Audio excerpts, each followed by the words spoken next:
there is no such thing as humane fur.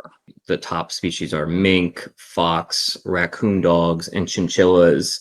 They make up the majority of the fur that is sold, and they come from large sort of fur factory farms. When you take a species like that that has those natural behaviors and put them into a wire bottom cage for them to live their entire lives, it leads to some pretty horrible things. They're just stressed out and scared the entire time. They're just not meant to be in these sort of situations. Yes, our goal is to see the end of the fur trade. Looking back at the fur issue, I mean, it's been a contentious issue going back decades. And you go back to those 80s and 90s in particular, it was really driven in the US and the UK by aggressive campaigning where you had the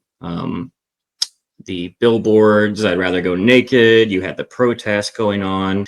And what sort of happened was it was effective in the sense that it created this sort of feeling of fur being taboo. And sales went down, the imports went down. So it was an effective campaign.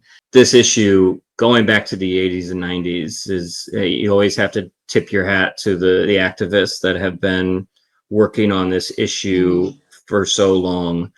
During that, around, I think it was 94, 95, it was when Calvin Klein went fur free. And there really wasn't any sort of domino effect that happened after that. A lot of people, a lot of campaigners, I think, sort of thought we won. I can comfortably say at this point that we'll be able to see the end of this trade, at least, for the masses in the western part of the world. It's going to be the end.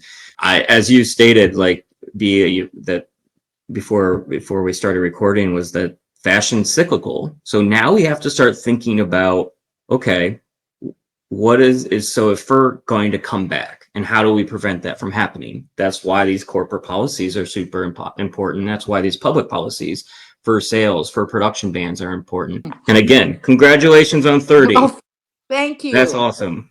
So maybe at our 40th anniversary, fur will be a thing of the past.